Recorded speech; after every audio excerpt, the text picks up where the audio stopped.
বন্ধুরা, ভাবুন একটি এমন কসমিক ইভেন্ট যেটার বিশালতা আমাদের মিল্কি ওয়ে গ্যালাক্সির থেকেও 140 গুণ অধিক বড়। তাহলে ওই মহাজাগতিক ঘটনাটি কতটা বিশাল হতে পারে? হ্যাঁ বন্ধুরা, আজকের এই ভিডিও থেকে আমরা জানব একটি এমন ব্ল্যাক হোলের জেটের সম্পর্কে যেটা 23 মিলিয়ন লাইট ইয়ার্স জুড়ে ছড়িয়ে আছে। আর এটা আমাদের ইউনিভার্সের আনএক্সপ্লোর, আনএক্সপ্লেন আর মিস্টিরিয়াস ইভেন্টের একটি পারফেক্ট উদাহরণ। যখনই আমরা ব্ল্যাক হোলের সম্পর্কে শুনি তখনই আমাদের ভেতরে সেটাকে জানার জন্য কিউরিয়াসিটি আর এক্সাইটমেন্ট অধিক হয়ে যায়। আর এরই মধ্যে বিজ্ঞানীরা এখন ব্ল্যাক হোলের সবথেকে লম্বা জেটের খোঁজ করে নিয়েছে, যেটা সায়েন্স লাভারদের মধ্যে হইচই ফেলে দিয়েছে। এখন এই ডিসকভারি কিভাবে হলো, এই জেট কেন এতটা অধিক লম্বা এবং এর কি কি প্রভাব হতে পারে, আজকের এই ভিডিও থেকে আমরা এই সমস্ত সকল প্রশ্নের উত্তর জানব। ব্ল্যাক হোল এবং তার মিস্টিরিয়াস জেট সবটা সময় বিজ্ঞানীদেরকে রহস্যের মধ্যে ডুবিয়ে রেখেছে। এখন এই নতুন ব্ল্যাক হোল জেট, যেটা এখনো পর্যন্ত খুঁজে পাওয়া সব থেকে বড় জেট, এটা থেকে আমরা কি কি ধরনের ক্লু পেতে পারি যে এই সমস্ত জেটগুলো কিভাবে তৈরি হচ্ছে, ইউনিভার্সে এর প্রভাব কি পড়ছে। আসুন বিজ্ঞানীদের এই অসাধারণ অভিজ্ঞতাকে বিস্তারিতভাবে জানি। আসুন সর্বপ্রথম জানি যে ব্ল্যাক হোল কি এবং এর জন্ম কিভাবে হয়। ব্ল্যাক হোল বা কৃষ্ণগহ্বর মহাবিশ্বের ওই রহস্যময় বস্তু যেটা এতটাই অধিক ডেন্স হয়ে থাকে যে এর গ্র্যাভিটেশনাল পুল সব কিছুকেই তার ভেতরে টেনে নেয়। আর আমাদের কাছে যত ম্যাটার বা রেডিয়েশন থাকুক না কেন, এই অবজেক্ট যে কোনো জিনিসকে কনজিউম করতে পারে, যেটা এর গ্র্যাভিটেশনাল ফিল্ডের মধ্যে চলে আসে। এর ফরমেশন তখনই হয় যখন একটি ম্যাসিভ স্টার তার লাইফ সাইকেলের শেষের দিকে কোল্যাপস হয়ে যায়। তখন এর কোর এতটাই অধিক কম্প্রেস হয়ে যায় যে তখন সেটা একটি সিঙ্গুলারিটিতে পরিণত হয়, মানে একটি এমন জায়গা যেখানে ডেন্সিটি ইনফিনিটির সমান হতে পারে। এখন এই সিঙ্গুলারিটি একটি ইভেন্ট হরাইজনের মধ্যে হয়ে থাকে, যেটা একটি বাউন্ডারি লাইন। যদি কোনো অবজেক্ট এই ইভেন্ট হরাইজনের ভেতরে চলে যায় তাহলে ওই বস্তু বা অবজেক্ট ব্ল্যাক হোলের ভেতরে চলে যাবে, কারণ ওইখান থেকে আর কোনো কিছুই ফিরে আসবে না। এখন ব্ল্যাক হোলের এই অ্যাট্রাকশন ফোর্সই শুধুমাত্র যে ব্ল্যাক হোলকে ইন্টারেস্টিং করছে তা কিন্তু নয়, সেই সাথে এই ব্ল্যাক হোলের যে জেটগুলো আছে সেটাও ব্ল্যাক হোলকে আরও অধিক ইন্টারেস্টিং করে তুলেছে। ব্ল্যাক হোল জেটস ওই হাই এনার্জি জেট হয়ে থাকে যেটা ব্ল্যাক হোলের পোলস দিয়ে অ্যাক্সেলারেট হয়ে লাইটের স্পিডে কাছাকাছি গতিতে মহাশূন্যে ছুটে বেড়ায়। এর ফরমেশন তখন হয় যখন ব্ল্যাক হোলের চারপাশে ম্যাগনেটিক ফিল্ড আর গ্যাসের ইন্টারাকশন অধিক তীব্র হয়ে যায়। তখন সে ম্যাটার আর এনার্জিকে বাইরে স্পেসে ছুঁড়ে ফেলে দেয়। এখন এই দৃশ্য শুধুমাত্র দেখতে যে মনমোহক তাই শুধু নয়, এটা কসমিক এনভায়রনমেন্টের মধ্যেও প্রভাব ফেলে। এই ধরনের জেট গ্যালাক্সির মাঝে অবস্থিত ব্ল্যাক হোলের থেকে বের হয় এবং এটার বিশালতা কয়েক মিলিয়ন লাইট ইয়ার্স পর্যন্ত হতে পারে। আর এটার ফলে ওই গ্যালাক্সির আকারের মধ্যেও পরিবর্তন চলে আসে। এখনো পর্যন্ত বেশ কয়েকটি গ্যালাক্সির মধ্যে আমরা এই ধরনের জেট দেখতে পেয়েছি।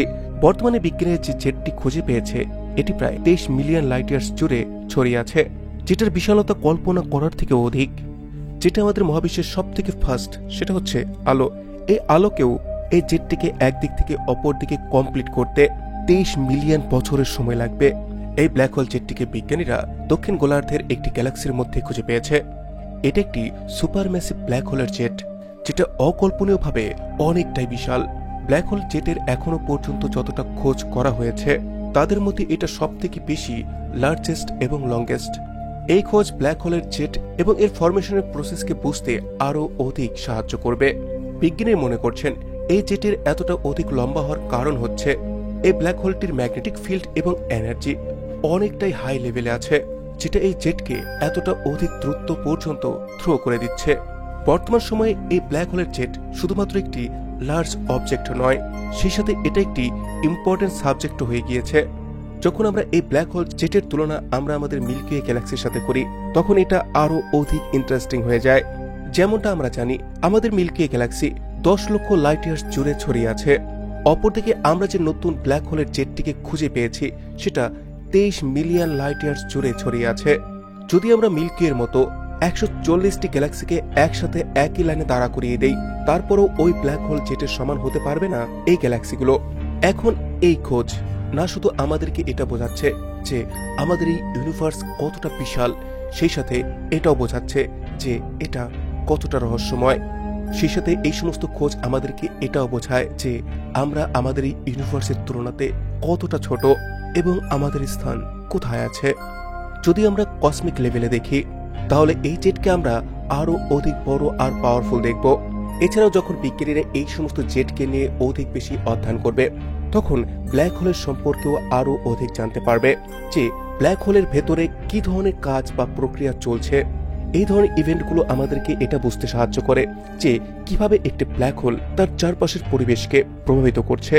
সেই সাথে শুধুমাত্র তার চারপাশের পরিবেশকে নয়, একটি সম্পূর্ণ গ্যালাক্সিকে প্রভাবিত করতে পারে এই ধরনের সুপার ম্যাসিভ ব্ল্যাক হোলগুলো। সর্বপ্রথম এই ধরনের জেট আমাদেরকে এটা শেখায় যে ব্ল্যাক হোলের ইন্টারাকশন এবং ব্ল্যাক হোলের চারপাশের যে পরিবেশ যার সম্পর্কে আমরা এতদিন পর্যন্ত জেনে এসেছি সেটা আরো অধিক কমপ্লিকেটেড, যেটা এই জেটের লেন্থ এবং ইম্প্যাক্ট থেকে আমরা বুঝতে পারছি। এই ধরনের জেট স্পেসের ইকোসিস্টেমের মধ্যে বড় ধরনের রোল প্লে করে থাকে।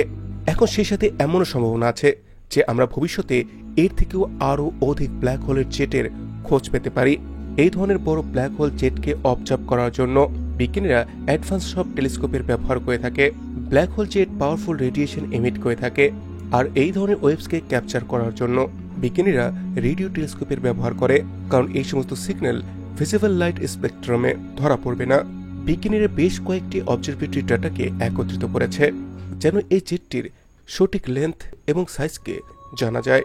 মাল্টিপল ওয়েভলেন্থ এবং ভিজিবল লাইটকে সাথে নিয়ে একটি কমপ্লিট পিকচার তৈরি করা হয়েছে, যার ফলাফল স্বরূপ এখন আমরা এই জেটটিকে দেখতে পাচ্ছি। গ্যালাক্সি পিবিসি J233.9/2343 নামের এই গ্যালাক্সিতে থাকা এই ব্ল্যাক হোল জেটটি এতটাই অধিক পাওয়ারফুল যে বিজ্ঞানীরা এখনো পর্যন্ত খুঁজে পাওয়া যতগুলো জেটকে দেখেছে তার মধ্যে এটা সব থেকে বেশি পাওয়ারফুল। এই গ্যালাক্সিটি আমাদের পৃথিবীর থেকে কয়েক মিলিয়ন লাইট ইয়ার্স দূরে অবস্থান করছে, আর যার থেকে একটি এমন পাওয়ারফুল জেট বেরিয়েছে যেটা গ্যালাক্সির বাউন্ডারিকেও অতিক্রম করে গিয়েছে। এই ব্ল্যাক হোলের জেটটি এটাই প্রমাণ করছে যে এর মধ্যে থাকা ব্ল্যাক হোলটি না শুধু ম্যাসিভ, সে সাথে এটা হাইলি অ্যাক্টিভও, যেটা তার চারপাশে থাকা সব ম্যাটারকে তার দিকে টানছে এবং সেগুলোকে খেয়ে নিচ্ছে, যার থেকে এই ব্ল্যাক হোলের মেরু দিয়ে এই ধরনের পাওয়ারফুল জেটকে থ্রো করতে পারছে। এই ধরনের ব্ল্যাক হোলগুলো দ্রুত যে কোনো গ্যালাক্সির সমস্ত ম্যাটারকে খেয়ে নিতে পারে, যার ফলে একটি গ্যালাক্সির মৃত্যু পর্যন্ত হতে পারে। বর্তমানে বিজ্ঞানীদের জন্য এই গ্যালাক্সিটি ভীষণই ইম্পর্টেন্ট হয়ে গিয়েছে, যেটা তাদেরকে ব্ল্যাক হোলের সম্পর্কে অধিক ধারণা পেতে সাহায্য করবে। আর বিজ্ঞানীদের জন্য এই ধরনের খোঁজগুলো ভীষণই রেয়ার হয়ে থাকে।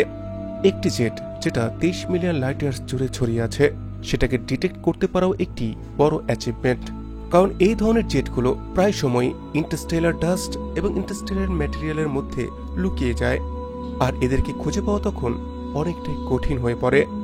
সব থেকে বড় ব্ল্যাক হোল জেটের সম্পর্কে এটাই ছিল বেশ কিছু ইনফরমেশন যেটা আমি আপনাদের সাথে শেয়ার করলাম। ভিডিওটি কতটা ইনফরমেটিভ লেগেছে আপনারা অবশ্যই কমেন্টে জানাবেন। যদি ভিডিওটি ভালো লেগে থাকে তাহলে লাইক করুন, কমেন্ট করুন এবং আপনার ফ্রেন্ডস আর ফ্যামিলির সাথে শেয়ার করুন। আর এই ধরনের ভিডিওর জন্য চ্যানেলটিকে সাবস্ক্রাইব করে বেল আইকনে ক্লিক করুন। Thanks for watching, take care, bye by.